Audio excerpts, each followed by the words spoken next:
السلام عليكم ورحمة الله تعالى وبركاته.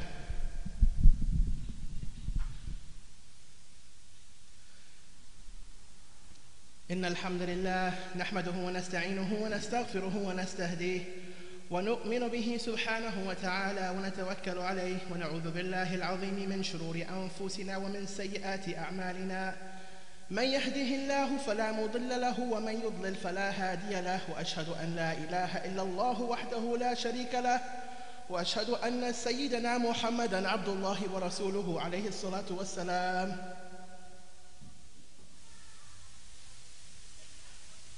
Bismillah, to begin. Insha'Allah tabaraka wa ta'ala, we will resume where we left off at in the last class a couple weeks back, when we were talking about some differences between the authentic Hanbali madhab and the Salafi methodology. And last week we didn't talk about a major issue, and actually we delayed that issue to talk about it separately. And it is the issue of difference between the Hanbalis and the so-called Salafis concerning Allah Azza wa Jalla being a body, or being a composite body, something made up of parts. The Hanbalis agree with the rest of Ahlul Sunnah, the Ash'aris and Maturidis, that Allah subhanahu wa ta'ala is not a body, and Allah tabaraka wa ta'ala does not have physical attributes. And what is attributed to Allah subhanahu wa ta'ala that outwardly seems as if it's saying that He Azza wa Jalla is a body, or He has parts, or He's in a place, or He moves, or such like this, Allah subhanahu wa ta'ala, these things are negated from Allah subhanahu wa ta'ala. And what is affirmed for Him is the dissimilarity from His creations.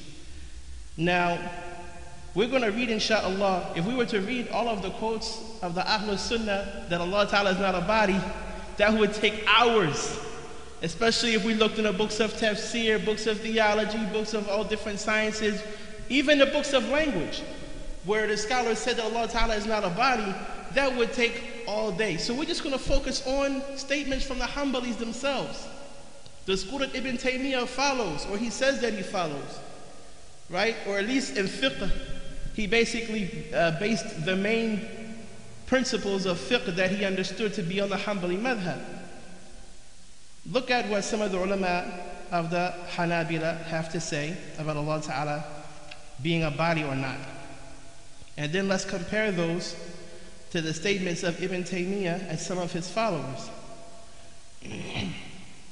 First of all, we start off with Al-Imam Ahmad bin Hanbal himself, rahimahullah ta'ala. And we have his statement here in a number of places. We have one from this page, which I compiled some different statements of the Hanbalis.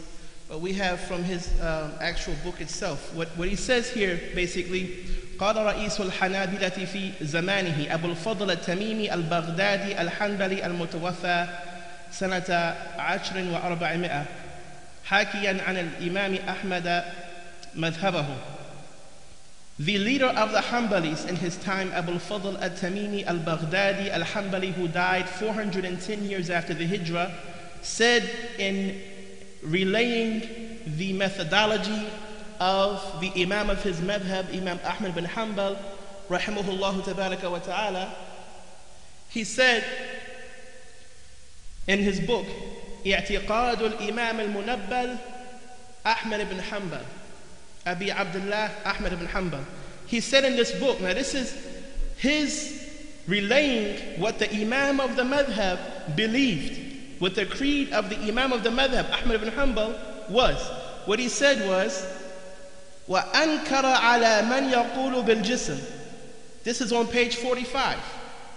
And he basically rebuked, or he forbade a person to state that Allah subhanahu wa ta'ala was a physical body, was a jism.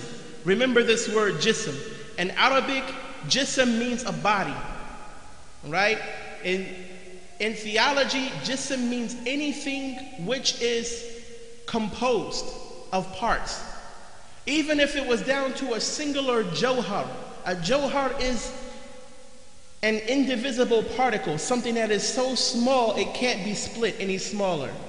If that jawhar was connected to another jawhar, each of those jawhars would be called the jism because they're connected to something else. So that which is connected is a jism. If it is compounded with anything, the fact that it's compounded makes it a jism.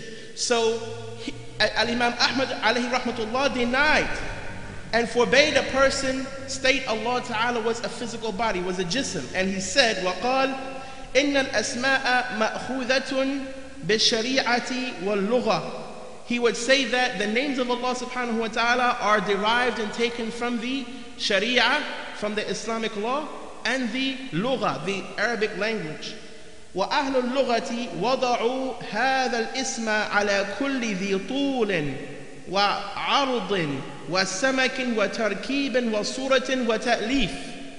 And the people of the language, the Arabs and the Arabic language, have coined this word jism for everything that has a length, a width, depth, is compounded or made up, and has a form, and is basically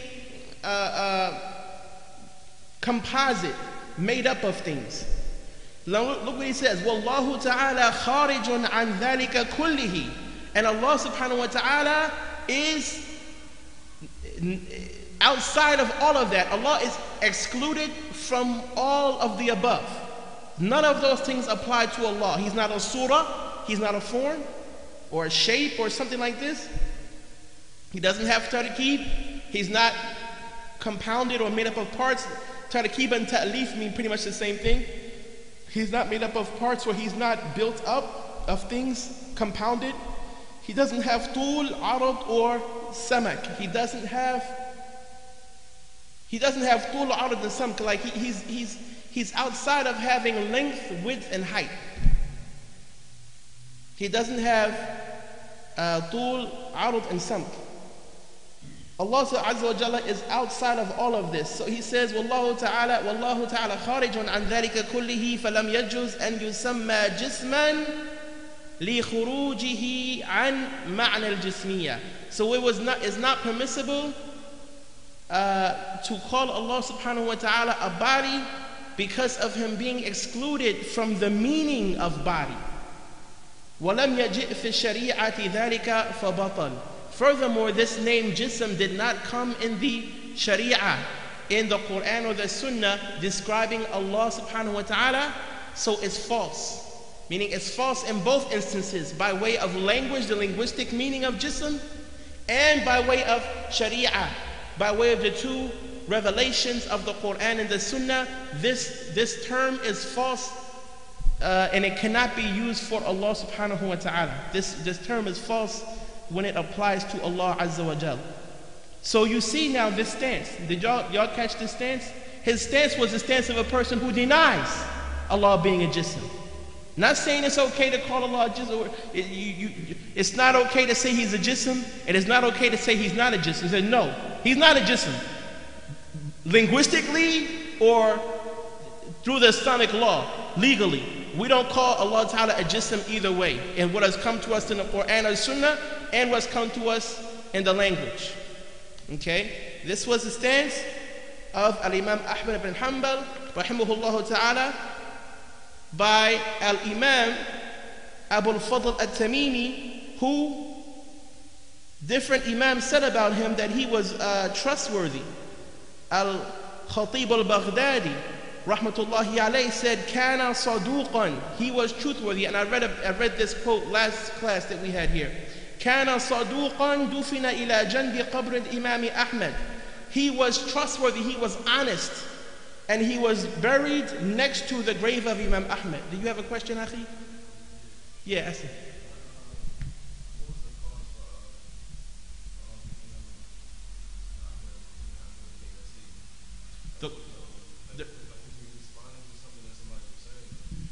Allah Wallahu alam, if it was actually a response, he was asking that, why did Imam Ahmad ibn Hanbal make this statement? Was it in response to someone? The thing is that the methodology of the anthropomorphists is not a new one.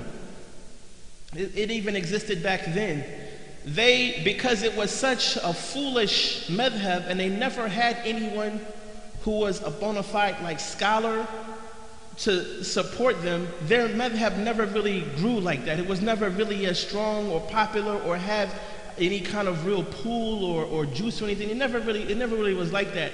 So their refutation of them was nowhere near the amount of refutation they gave towards, for instance, the Mu'tazila, who had a lot of followers and had people who were actual shuyukh in their group, people who actually knew usul al-fiqh, even made some of the most earliest, probably the earliest usul al-fiqh books. You know, these people had to be refuted because they actually had some stature in the scholastic world, the world of scholars. They actually had a place, so they had to be knocked down. Not only that, but there were also rulers and leaders that listening to them. So there was a real strong need to refute the Mu'tazila with a strong force.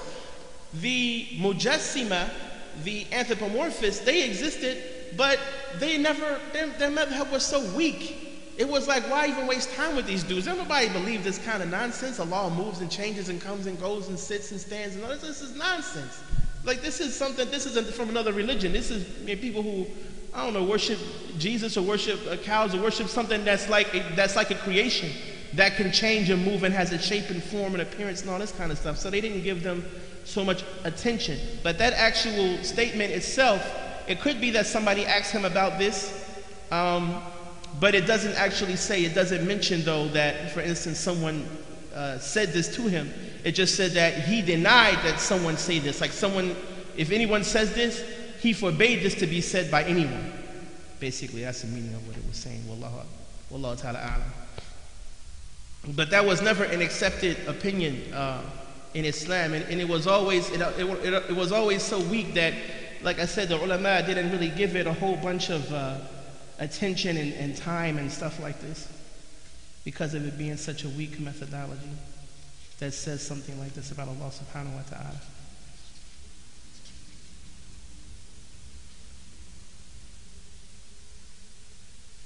Now, and there are some other quotes here.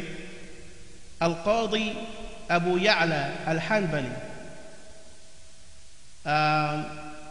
the Aqidah of Al-Qadi Abu Ya'la. Now, Al-Qadi Abu Ya'la, mind you, was one of the founders of the Hanbali madhab. Okay, and he was early. He lived like in the early part of the Ummah. He said, وَلَا يُوصَفُ بصفات المخلوقين الدالة على حدثهم ولا يجوز عليه ما يجوز عليهم من التغير من حال إلى حال ليس بجسم ولا جوهر ولا عرض. Now, the first part, actually, I mentioned this quote last class too, but I didn't focus on the part about Allah not being a jism.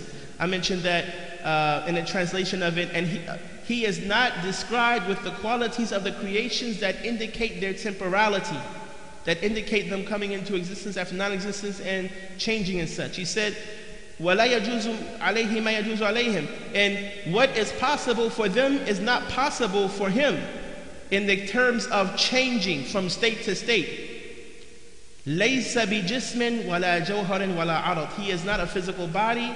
He is not a particle, or like he's not a substance, you know, that which takes up space and has a form, right? And he is not an arad, he is not an accident, he is not a quality that exists with a physical object, like color or like size or movement or stillness or these types of things that come and go with a physical body that are not the physical body itself, but they are attributes of the physical body.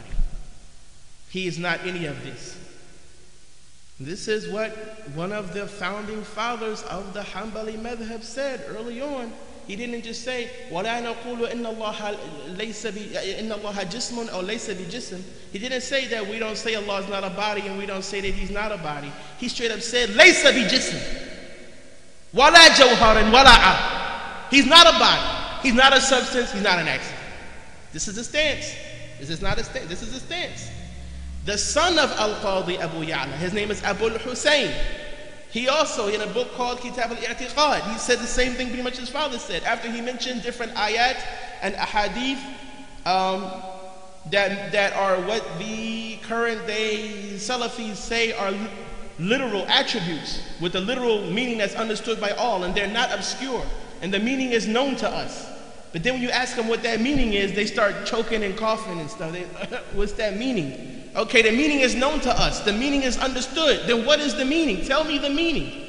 They say the word over again to you, right? Say, what's the meaning of hand? Hand. I remember, Akhi, we actually debated with one of them on Aslain, the Arabic Aslain. I debated with him in Arabic. We were going back and forth on the internet. So I asked him, I said to him, Akhi, then tell me, what's the meaning of yad? Tell me what yad is. So he said, the meaning of yad is hand. He spelled H-A-N-D in English. I'm like, Akhi, what are you doing? We talking Arabic and you tell me yad is hand?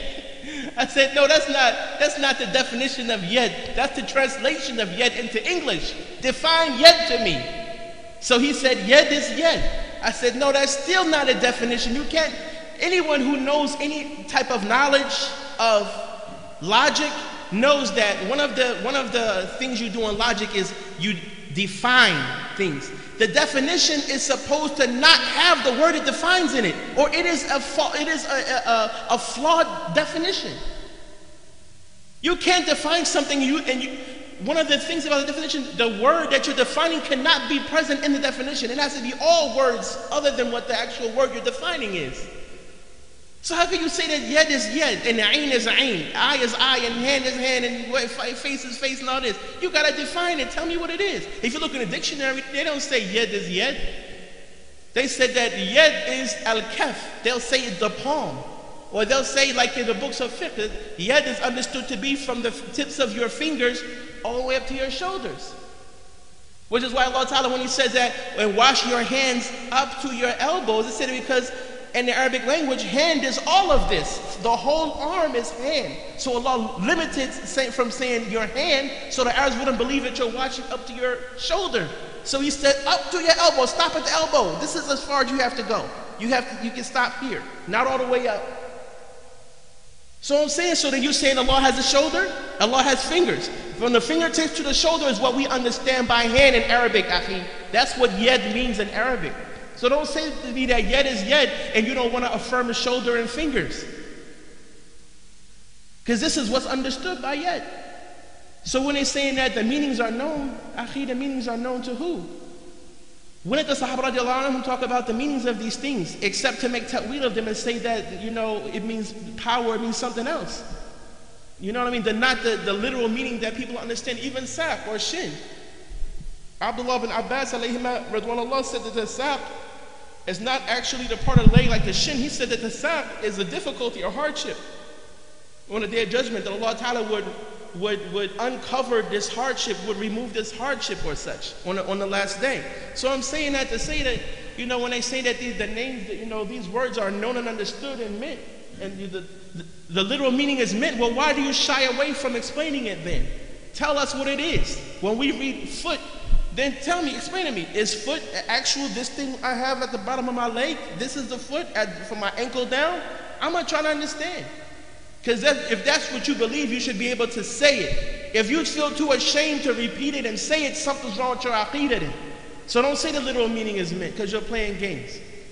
Anyway, Abu al-Hussein al-Hanbali, the son of Al-Qadi Abu Ya'la. Al-Qadi Abu Ya'la also, just to make a quick note, he was the one that Al-Imam Ibn al-Jawzi, rahimahullah ta'ala, refuted in his book, Daf'u Shubah al-Tashbih bi Akuf al-Tanzih, the one that Ustaz Abdullah translated as the attributes of God.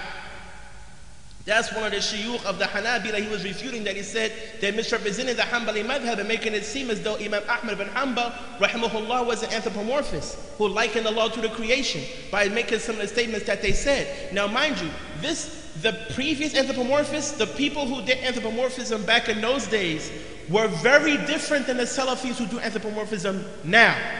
Very different. Please don't think, if Imam Ibn Jawzi rahimahullah could see what's happening now, he would turn in his grave. If he could see what's happening now, people will say that Hanbalis now what they're doing, Allahu Alam, he would probably dedicate the rest of his life to refuting them. Not just one book, because he refuted them in Sayd al-Khatir. Another one of his book, it wasn't a book on the creed, he refuted them in that book. He refuted him in Talbis Iblis. He also spoke of the anthropomorphists in that book and gave some refutations against them. In his tafsir, he refuted them in different places. In his explanation of Sahih al-Bukhari, he also refuted them. And then, like I said, he made that book, Daf'u Shubhat Tashbih, the attributes of God. That book was just dedicated to the refutation of them. So if he was alive now, we could see the level of anthropomorphism that people have reached. Because at least these ulama said Allah is not a body. Now they say, no, you shouldn't even say Allah is not a body. You shouldn't say he is, you shouldn't say he isn't. As we will soon reason Ibn Taymiyyah himself. And they quote him. They repeat the same thing. They parrot the same stuff Ibn Taymiyyah has in his books, that we don't say Allah is a body. We don't say he's not a body, because to affirm or negate this is an innovation. La hawla wa la quwwata illa billah. Something that the whole ummah has an ijma' on. Is it innovation now? So inshallah, we'll see. We'll just take a look at this. Abu al-Hussein al-Hanbali, al-Qadi Abu Ya'la's son, says in his book, Kitab al-I'tiqad, فَإِنْ اعْتَقَدَ مُعْتَقِدٌ. This is after he read some ayat and ahadith that the outward meaning of it, if taken literally, can mean physical limbs and body parts, or movement and change, or being in a place or such. He said, فَإِنْ اعْتَقَدَ مُعْتَقِدٌ فِي هَذِهِ الصِّفَاتِ وَنَظَائِرِهَا مما وردت به الآثار الصحيحة التشبيه في الجسم والنوع والشكل والطول فهو كافر.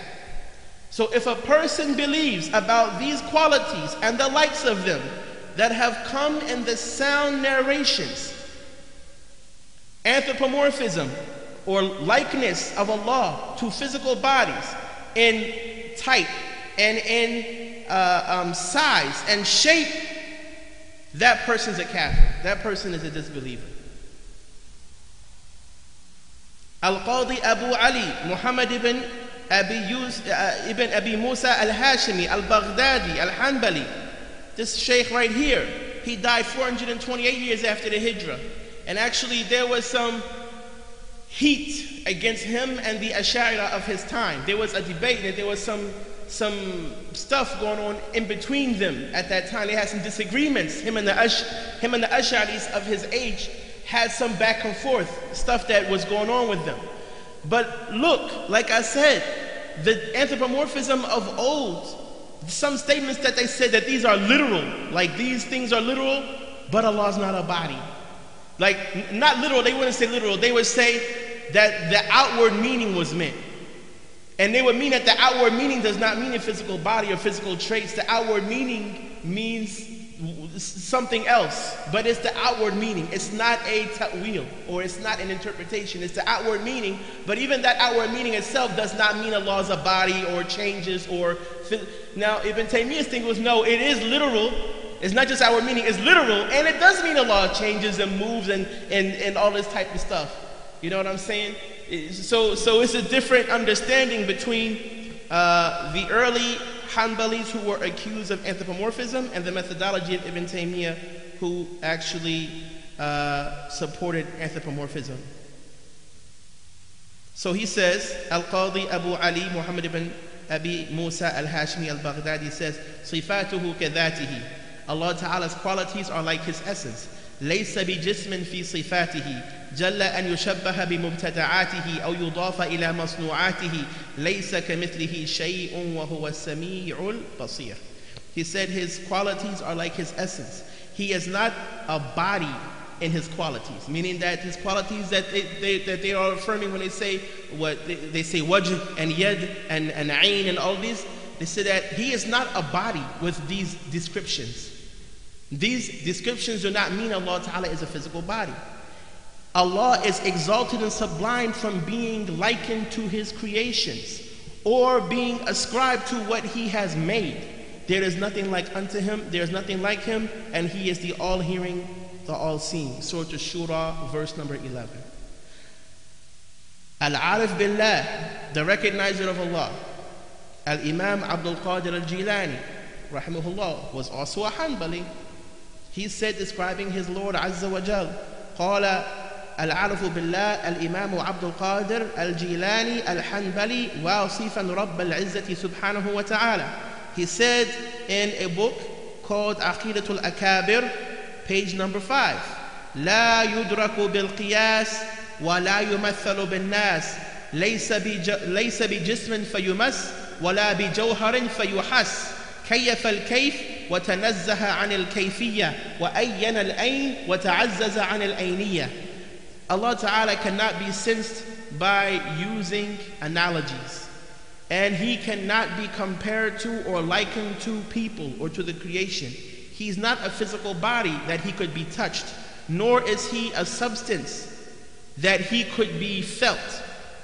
Allah Subhanahu wa Ta'ala created the kayf of things, and He Himself is free and absolved from having any kind of kayfiyah. He has made the how of everything.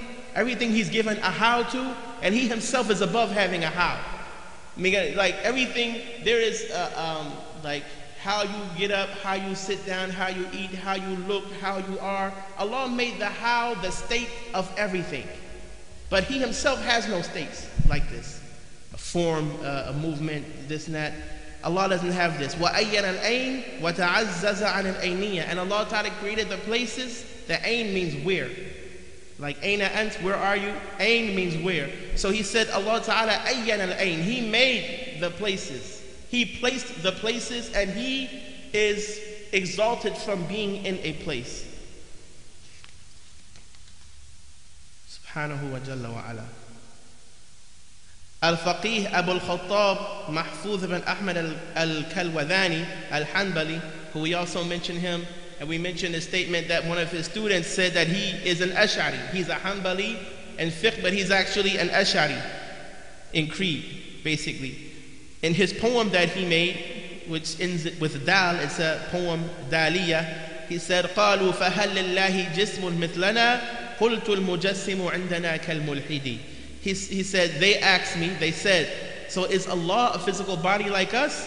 I said, the anthropomorphist, so the one who believes Allah is a body. A jism is a body. Mujassim is the one who believes Allah is a body. He said, قُلْتُ الْمُجَسِّمُ عِنْدَنَا كَالْمُلْحِدِ. He said that the mujassim, as far as we're concerned, is like an atheist. He's a heretic. He doesn't believe in Allah subhanahu wa ta'ala if he thinks this. قال الإمام الإسماعيلي. Al-Imam al-Ismaili was a sheikh who was not an Ash'ari, and he was following the Shafi'i madhab, but he would be from the Atharis. He would be from the Ahlul Hadith. I believe that question came up the other time about the Tahawiyah, right? So this would be an example of one of those shuyukh who was an Athari Ahlul Hadith. As far as the Aqidah was concerned, as far as the fiqh was concerned, he was a Shafi'i. And actually he made a book called I'tiqadu Ahlul Hadith. That book is in here in this compilation. Naam, I'tiqadu Ahlul Hadith. أنبأنا أبو بكر أحمد بن إبراهيم الإسماعيلي. And then in this he says what we're about to quote from him right here, where he says in the book I'tiqadu Ahl al-Hadith, the belief of the people of Hadith. And this is what people are saying. They're going with this claim saying we're Ahl al-Hadith. Look what he says. وَلَا يُعْتَقَدُ فِيهِ بِالْأَعْضَاءِ وَالْجَوَارِحِ وَلَا الطُّولِ وَالْعَرْضِ وَالْغِلَظِ وَالدِّقَّةِ وَنَحْوِ هَذَا مِمَّا يَكُونُ مِثْلُهُ فِي الْخَلْقِ وَأَنَّهُ لَيْسَ كَمِثْلِهِ شَيْءٍ. He says that one is not to believe about Allah that there are physical limbs and body parts, nor length or width or thickness or depth or thinness or the likes of this that exists in the creation, for there is nothing like Him.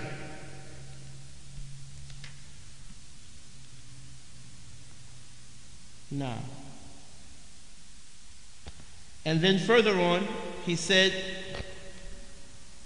ويعتقدون جواز الرؤية من العباد المتقين لله عز وجل في القيامة دون الدنيا ووجوبها لمن جعل الله ذلك ثوابا له في الآخرة كما قال وجوه يومئذ ناظرة إلى ربها ناظرة. And he's talking about the beatific vision or sighting Allah subhanahu wa ta'ala in the hereafter, that this is something that is affirmed by the Ahlul Sunnah, until he said further down, he says, Allah ta'ala says about the kuffar, كَلَّا إِنَّهُمْ عَنْ رَبِّهِمْ يَوْمَئِذٍ لَمَحْجُوبُونَ. Allah said about the disbelievers that, nay, they on that day will be veiled from seeing Allah subhanahu wa ta'ala. They will be veiled from their Lord. Surah Al-Mutaffifin, verse number 15. He says, فَلَوْ كَانَ الْمُؤْمِنُونَ كُلُّهُمْ وَالْكَافِرُونَ كُلُّهُمْ لَا يَرَوْنَهُ كَانُوا جَمِيعُهُمْ عنه محجوبين وذلك من غير اعتقاد التجسيم في الله عز وجل ولا التحديد له. And he's saying that if the mu'minun, all of the believers and disbelievers were all not to see Allah subhanahu wa ta'ala, then they would all be veiled from him. And that is without believing in tajseem, that Allah is a physical body, azza wa jal, or tahdeed, or specification of how that will be. And it can also, tahdeed can also mean limitation, that Allah Ta'ala is at this limit and the people are at this limit. So Allah Ta'ala is facing them, He's over there and they're over here. Both of these are negated. All of these quotes we mentioned were from Hanbalis only, not Ash'aris and Maturidis. These are from Imam Ahmad ibn Hanbal, rahimahullah, on. All of these were Hanbalis before the lifetime of Ibn Taymiyyah.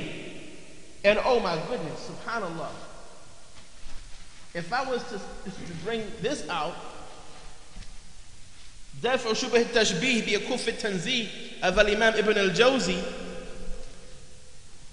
then we could make witr here tonight. We could make witr here tonight. If he was going to pull out what Al-Imam Ibn al-Jawzi rahimahullah, how hard he refuted the anthropomorphists of his time, including some of the Hanabila we mentioned in this. Some of the Hanabila that we quoted from, he refutes them. And there's even more Hanbalis that we didn't even mention in these quotes.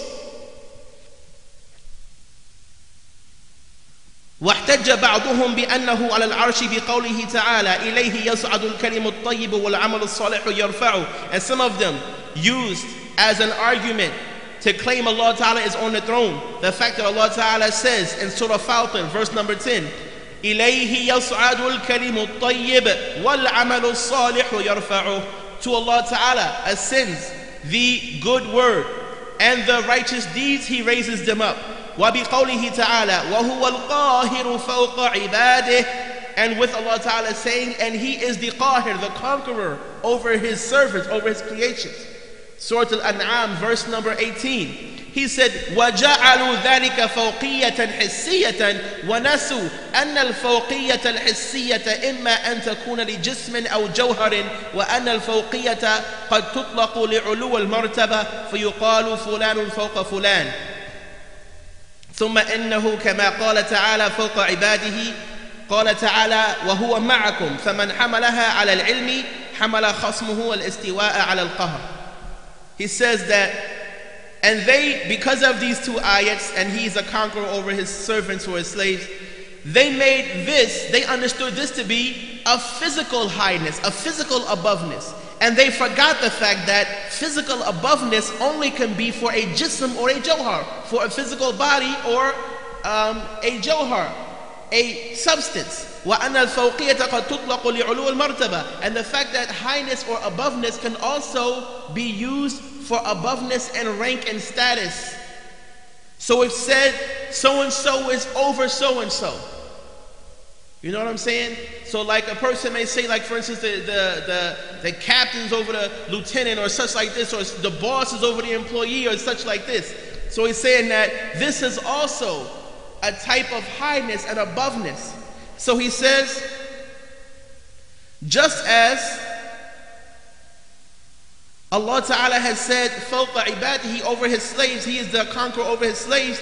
And Allah Ta'ala has also said, and he is with you wherever you are. In Surah Al-Hadid, verse number 4, وَهُوَ مَعَكُمْ أَيْنَمَا كُنْتُمْ, he says that whoever understands this to be knowledge, then the one who disagrees with him can also understand the istiwa to be conquering.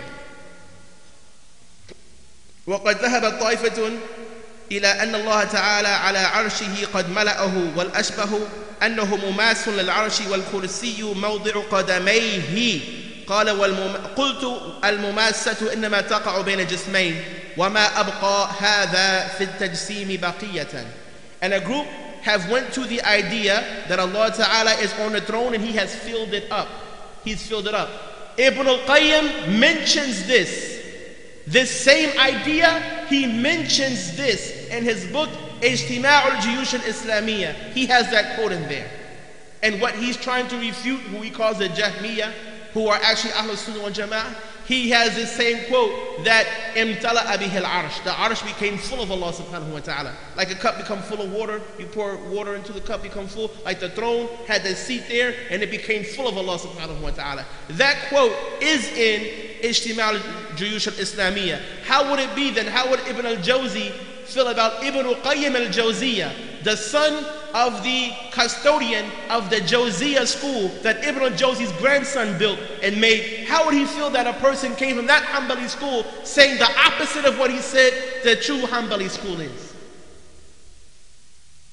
When he's saying that some people went to the statement that Allah has filled up the throne and that it's most likely that Allah Ta'ala is touching the throne. And this is another statement that we're gonna, man, subhanAllah, we're gonna bring these statements out, man. We're gonna bring these statements out so that this can be recorded for whoever wants to know the truth about this stuff. People are straight lying. They're lying and misrepresenting the reality. That cannot continue.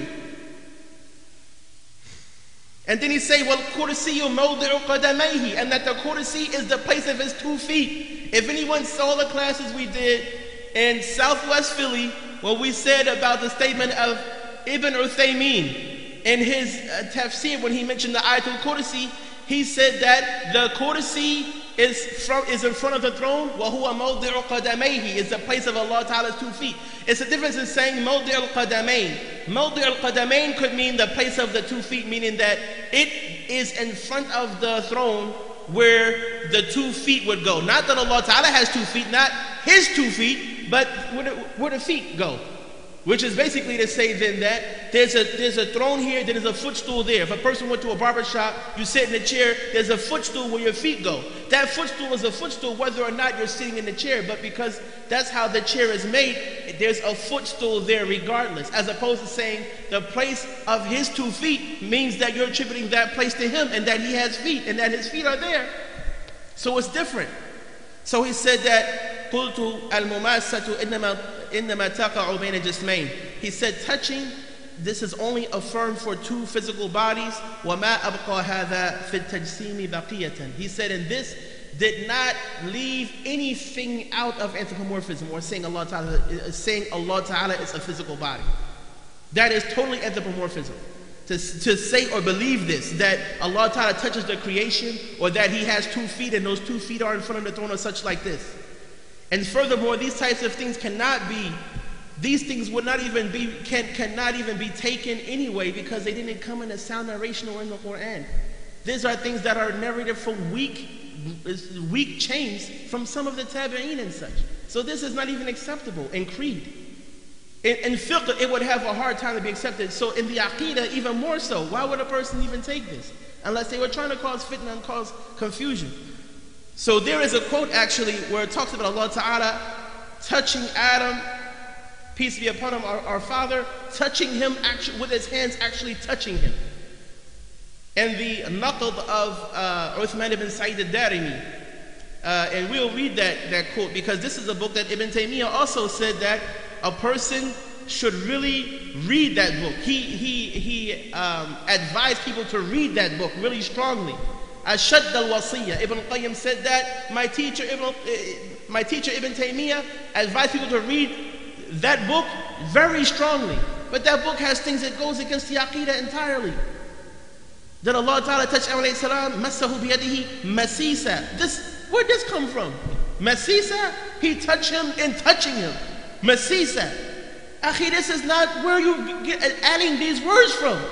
Imam Ahmad rahimahullah ta'ala, when someone talked about the hadith of nuzul, of descending, and someone just made a statement that Allah Ta'ala doesn't descend, like he moves or comes down, he said, don't say this, just say what the hadith says. He's not saying that you're wrong, he's just saying if you read the hadith, don't explain it, just read it how it is and leave it like that.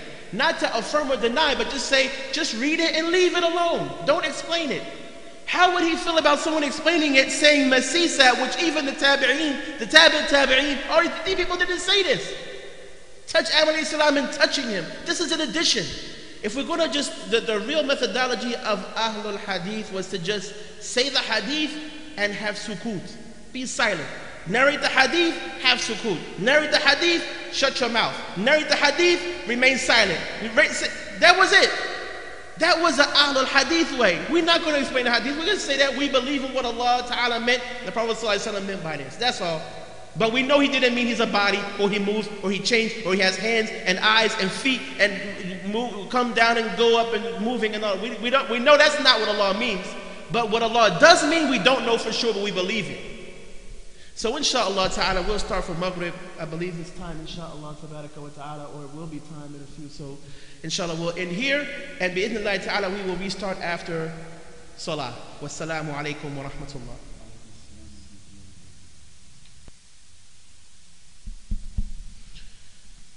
Assalamu alaikum wa rahmatullahi ta'ala wa barakatuh.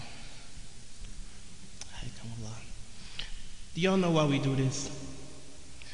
The reason why we do this, ya akhwani fillah, is because Hudhayfa radiallahu anhu, who was a companion of the Prophet sallallahu alayhi wa sallam, Hudhayfa ibn al-Yaman radwanullahi tabaraka wa ta'ala alayhi, used to say that the people used to ask Rasulullah sallallahu alayhi wa sallam about good things, but I used to ask him about bad things so that I could protect myself from those things if they happen in my lifetime.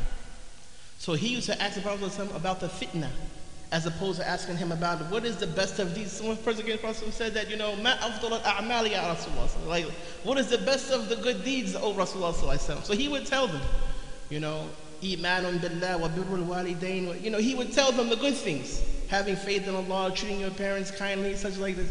But Hudhayfa radiallahu anhu used to ask the Prophet about the fitna, about the bad things.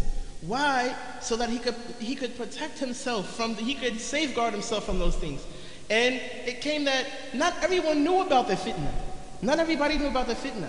The fitna was not common knowledge necessarily, but those few people who knew about the fitna, is their duty to protect themselves and as many other people as they could from that fitna. They were for reference. People would refer to them.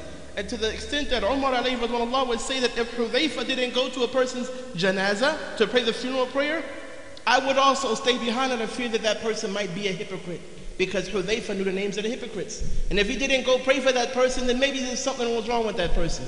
To the extent that Umar radiallahu anhu says, Ya Hudhayfa, am I from the munafiqeen? He asked him, and this is Umar promised Jannah, the second best of this ummah. After the Prophet ﷺ asked Hudhayfa radiallahu anhu, someone who was not even at his level of superiority amongst the Sahaba of the Prophet ﷺ, he asked someone who was lower in rank than he is, am I from the munafiqeen? So he says, Umar, you're not from the munafiqeen, but I will not tell anybody after this day if they are or if they're not. So I'm saying that to say that, in times when fitna breaks out, the answer of the fitna is in the deen. People may want to do the ostrich thing and put their head in the sand. You ever seen the ostrich with his head buried? The ostrich could bury his head in the sand.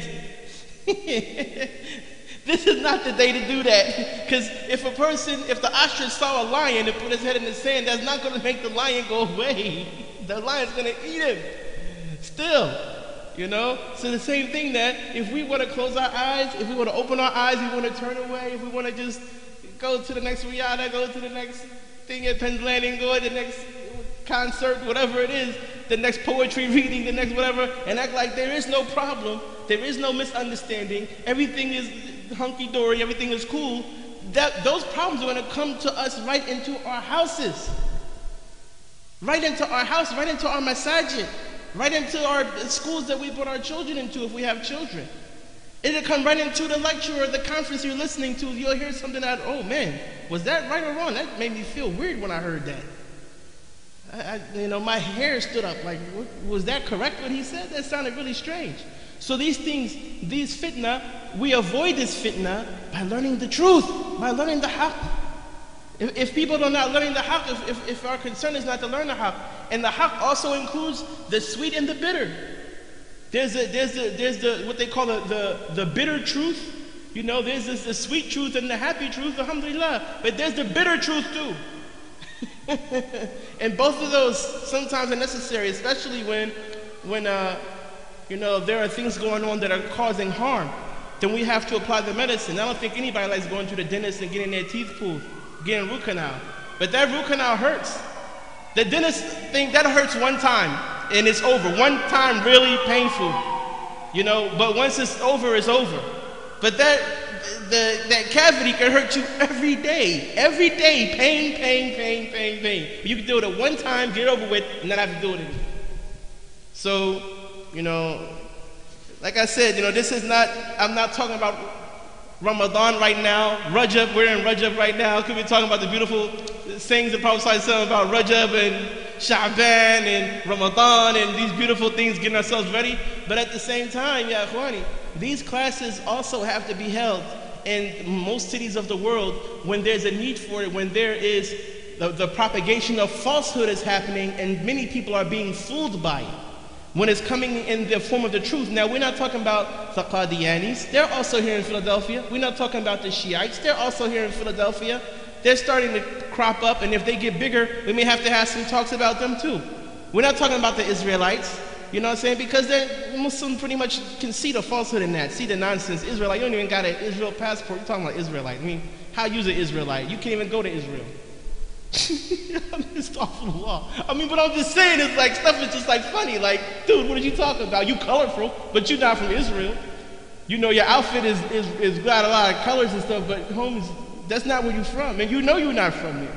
Putting your label, taking a jar of syrup and putting a ketchup label on it doesn't make anything ketchup. You could have whatever names and stuff, but that's not gonna make you anything. And you go to Israel and you have land there, then I can call you Israelite, dude. If you're here and you don't even own land in America, then homie, I can't call you that. You know what I'm saying? So I'm just saying, like, there's a lot of different groups already. But because, we talk about them based on the threat.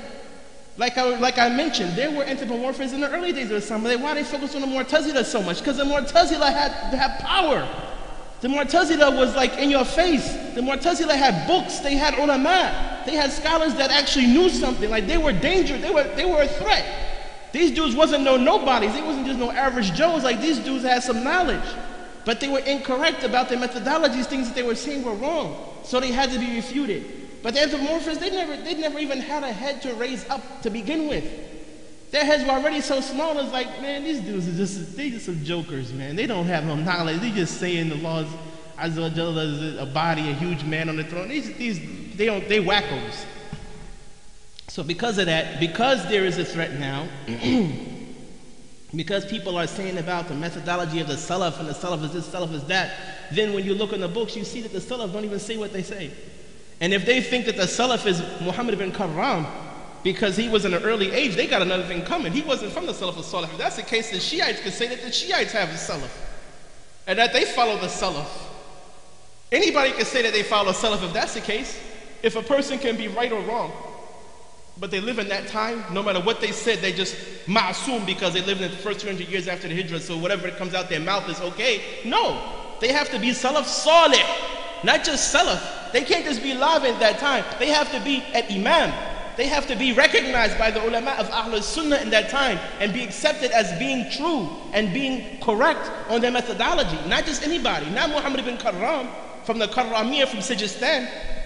These people, they're on some other stuff. They are, Allah Ta'ala is over the throne with a had. He has a boundary. And Allah Subhanahu wa Ta'ala, He comes down, He sits on the throne in the lowest sky. Then He goes back, He has a chair in each sky. He sits on the 7th, then the 6th, and the 5th, the 4th, the 3rd, the 2nd, the 1st. Then he puts His hands out and goes back up again. And I said, no.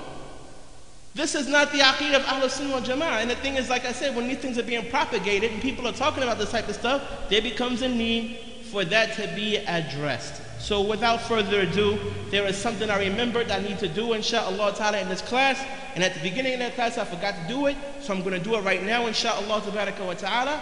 And that is Al-Asil. This is a gift for Brother Idris Maki for getting 100% on the quiz that we did. May Allah Ta'ala reward you, akhi, and make you a brother, and the rest of us, not only for you, but may Allah make all of us give us an understanding of the deen, and especially a strong understanding and perception of the usul ad-din. The usul ad-din, the aqeedah, has terminologies, but ikhwani, it's not that hard. It's not hard. It's not difficult. All it is just a question of understanding the meanings of those terms. But those terms unlock huge doors that if they're open, the science is open to you. So when you understand those terms, in this class, I focused up to this point mainly on the meanings of qadim, hadith, wajib, jaiz, mustahil. These were like the main things I focused on in this class. And this is just a preparation for future classes, insha'Allah ta'ala. Because I plan to one day, insha'Allah ta'ala, go over the Luma'ul Adillah of Imam al-Haramain, the teacher of Al-Imam Abu Hamid al-Ghazali, the Mujaddid of the 6th century of Islam, who died 505 years after Hijrah. Everyone has heard of him, insha'Allah. This was his teacher, Imam al-Haramain, the Imam of the 2 Harams. Meaning that he was an Imam in Mecca and Medina as far as the Aqeedah. Some scholars say he was the Imam leading the Salah, but most scholars say no, he was the Imam of the Usul ad-Din, the Imam of the Aqeedah, who would debate and not lose. He was a person who would defend through his rhetoric and through his writings, he would defend the methodology of Ahlul Sunnah wal Jama'ah. And that type of Imam, that position is higher than Imam who leads the Salah. Because in Islam, you can follow in Salah behind a fasik, and your Salah will be accepted. A person can be an evildoer, could be doing all kinds of sins, but your salat is for you, his salat is for him. If the imam made a mistake in a salat, then your salat is complete. If you pray behind him in congregation, your salat is complete, but he loses. فَلَهُمْ وَعَلَيْهِمْ. It's for them in full, paid in full, but he loses from what he made a mistake in salah. So the thing is that leading a salah, the prerequisites are not as high as being an imam in the aqeedah, in the usul ad-din. That type of an imam, that type of imam deserves respect from everyone. And he was the imam in that area.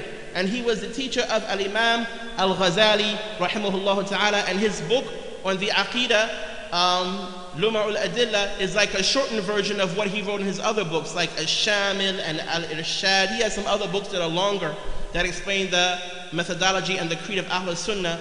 But Luma'ul Adillah is short. It's just maybe 20 pages long or something like that. And it's also been explained by a great scholar named Ibn Taymiyyah.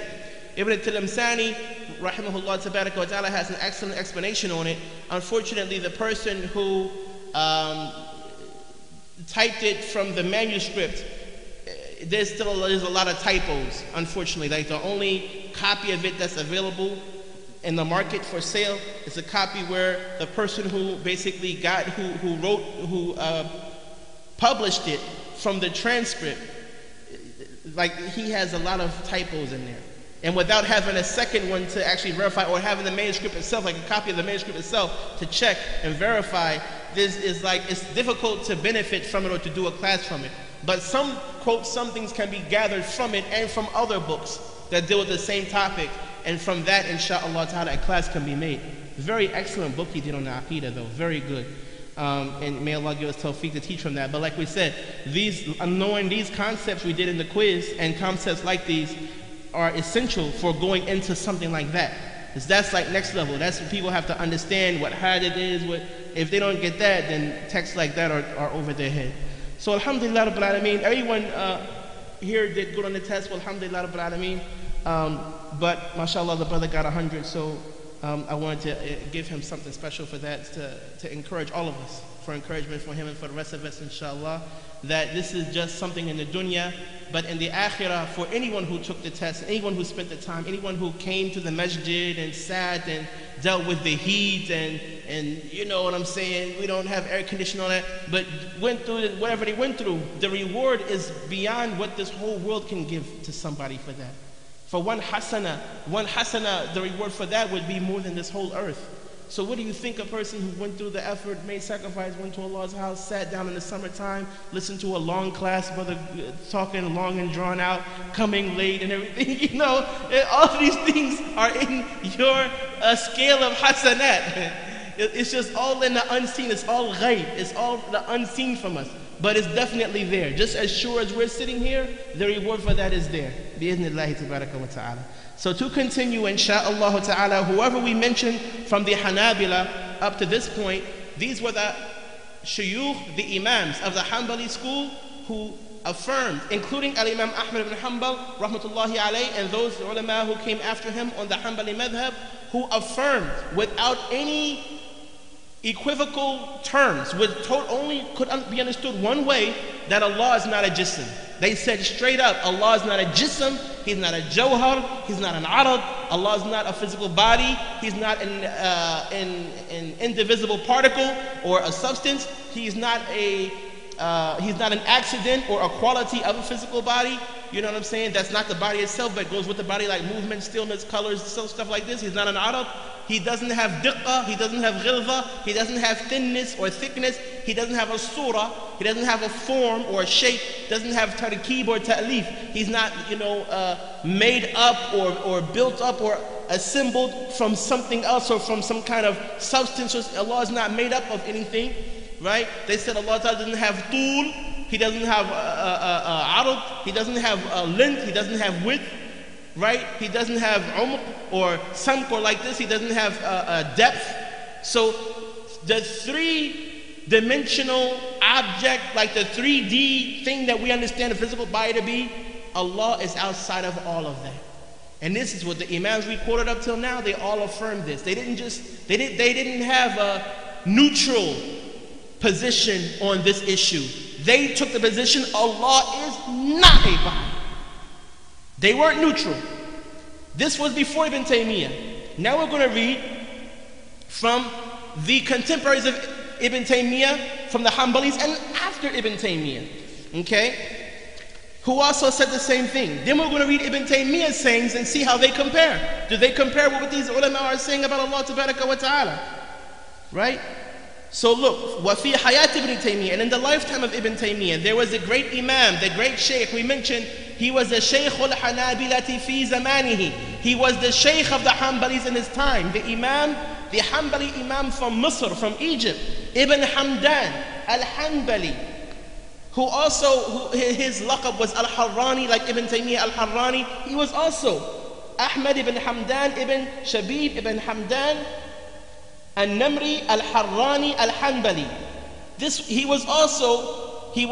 His last name was Al-Harrani, or this was a laqab, or the nickname that he had.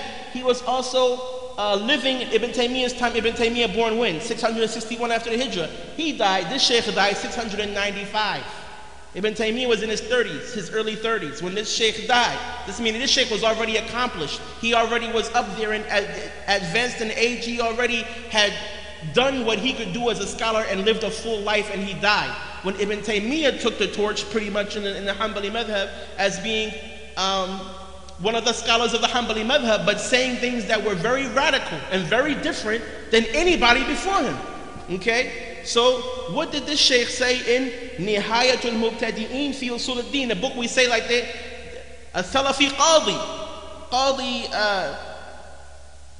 تحقيق الدكتور ناصر بن سعود ابن عبد الله السلامة القاضي بمحكمة عفيف. He's a qadi of the judge in the court of a place called Afif, and he has a Salafi ideology, as can be seen in the footnotes here. Qala Shaykh al-Islam ibn Taymiyyah, this is his ideology. Okay, the thing is though, is that, like we said, the book is kind of thrown together. It didn't even have a table of contents. You can't even find the topic you're looking for in this book. As if someone trying to hide something, even the joint is imprinted in the store, it's still like they're trying to hide something from you. Like you can't find what you're looking for in here. In this book, there's a fasl, there's a chapter. He says, وَأَنَّ اللَّهَ تَعَالَى لَيْسَ بِجَوْهَرٍ وَلَا عَرَضٍ وَلَا جِسْمٍ وَلَا تَحُلُّهُ الْحَوَادِث وَلَا يَحِلُّ فِي حَادِثٍ ولا ينحصر فيه بل هو بائن من خلقه الله على العرش لا بتحديد وإنما التحديد للعرش وما دونه والله فوق ذلك لا مكان ولا حد لأنه كان ولا مكان ثم خلق المكان وهو كما كان قبل خلق المكان. That's what he says about Allah Tabaraka wa Ta'ala. Allah Ta'ala is not a jawhar. We mentioned jawhar means a substance or a physical thing. He's not, or also can mean an indivisible particle. He is not an arab. He is not basically an accident. He's not a jism. He's not a physical body. Right? He's not hawadith or things. That's the plural of hadith. Hadith, things that come into existence after non-existence, do not happen with Allah. So He doesn't become angry after being happy, and then after becoming happy, become angry, and then after making istiwa, coming down, and then rising. Allah, these are all hawadith. Allah does not change. He is not temporal. These are all temporalities, and He's eternal and unchanging, subhanahu wa ta'ala. So hawadith do not happen with Him, nor does He, subhanahu wa ta'ala, come into a hadith. He is not a quality, or He doesn't become a quality or such of a created thing, which would be a hadith. وَلَا يَنْحَصِرُ فِيهِ, nor is He limited by anything which is hadith.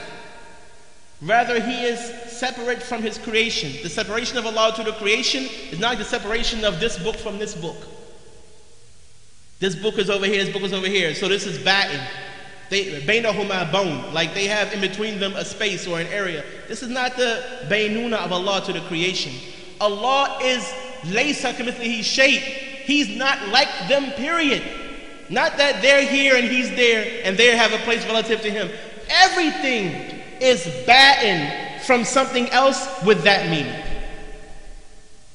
Who watching a video, I am ba'in from you, you are ba'in from me. You're separate from me, I'm separate from you. So this is no different.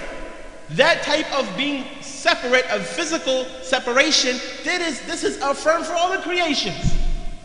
We're all separated from each other. Unless we're physically touching, we're separate. So this is not what's meant. Ba'in means Allah is mukhalif. Allah is different. He's dissimilar from the whole creation. The judgment, the ahkam that apply to them do not apply to Allah subhanahu wa ta'ala. They are faqir. They are in need. Allah ta'ala is the ghani. He's the one who doesn't need it. He's the independent who doesn't need anything. He's laysa kamithlihi shay', the one that there's nothing like Allah subhanahu wa ta'ala. So that's when they say ba'in, we have to understand those meanings.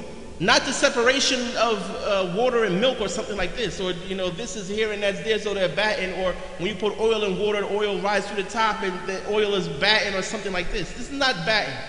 That understood here. And that's why He said afterwards, لِأَنَّهُ كَانَ وَلَا مَكَانٍ, because Allah existed and there was no place. Then He created the places, and He is as He was before He created the places. And He also said, وَمَنْ قَالَ إِنَّهُ بِذَاتِهِ فِي كُلِّ مَكَانٍ أَوْ فِي مَكَانٍ فَكَافِرٌ. He said also, whoever believes that Allah Ta'ala Himself is everywhere or in one place is a kafir, is a disbeliever. لِأَنَّهُ, then He explained why. Why did He say this? لِأَنَّهُ يَلْزَمُ مِنْهُ قِدَمُ الْمَكَانِ. Because that would mean that the makan, the place, is qadim, is beginningless, exists without a beginning. Because if Allah Ta'ala is in a place, a single place, one place, that means that that place must have existed like Allah, without a beginning. If He was there, then He must have always been there, because He doesn't change. So if He was somewhere, then that somewhere would have to have existed as long as He did, which is without beginning. He said, لأنه يلزم منه قدم المكان وحلوله في الأماكن القدرة وغيرها تعالى الله عن ذلك علوا كبيرا. And it also would mean if Allah was in every place, was in all places, it would mean Allah Ta'ala occupying places of filth and dirt. And other than that, exalted is Allah from such a thing, infinitely exalted.